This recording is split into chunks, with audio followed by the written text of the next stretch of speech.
इयत्ता 5वी अभंग भाग 1.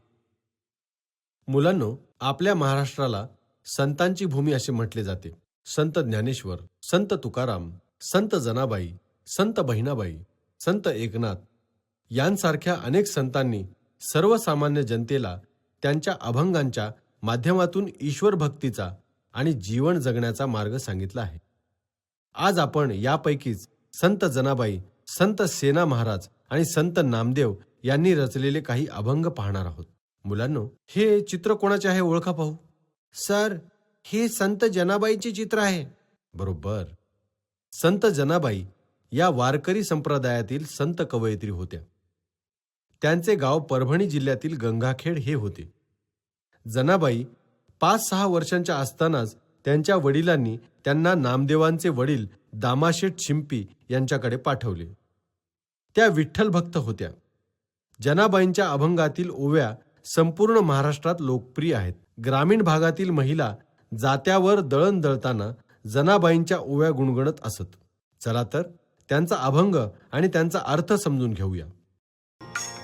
आंधळ्याची काठी अडकली कवणे बेटी, आंधळ्याची काठी अडकली कवणे बेटी, माझी ये हरणी गुंतलीस कोणे राणी, आंधळ्याची काठी अडकली कवणे बेटी, आंधळ्याची काठी.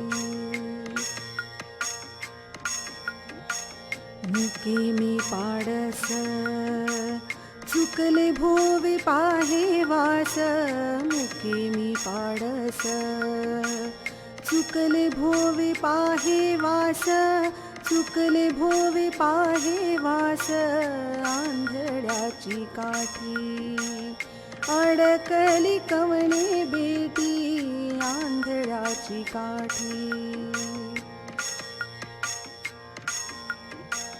तुझं वीण काय करू प्राण किती कंठी धरू, तुझं वीण काय करू प्राण किती कंठी धरू, प्राण किती कंठी धरू, आंधळ्याची काठी अडकली कवणे बेटी, आंधळ्याची काठी.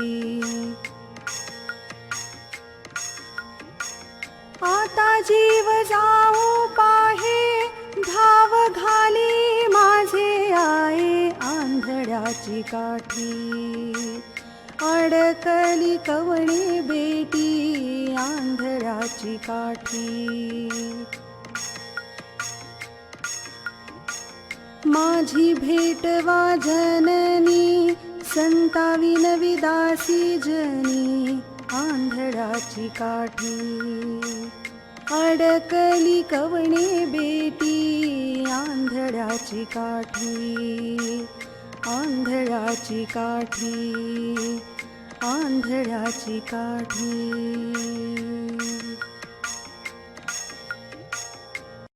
संत जनाबाई या अभंगात स्वतःबद्दल विठ्ठलाला म्हणतात की, आंधळ्याची काठी कोणत्या बांबूच्या बेटात अडकली आहे, माझी हरणी कोणत्या रानात अडकली आहे, मी हरिणीचे पाडस आहे.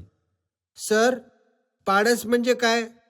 मुलांनो, पाडस म्हणजे हरिणीचे लहान पिल्लू. संत जनाबाई म्हणतात की, मी मुके पाडस आहे जे आपल्या आईपासून वेगळे झाले आहे, वाट चुकले आहे, मला माझे ठिकाण सापडत नाही.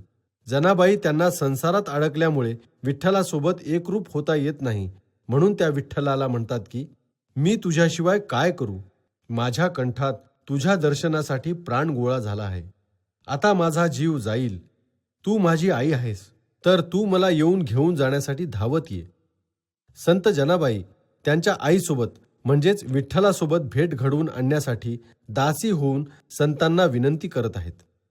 या अभंगातून जनाबाईंनी संसारात अडकल्यामुळे विठ्ठलाची उपासना करता येत नसल्याची खंत व्यक्त केली आहे.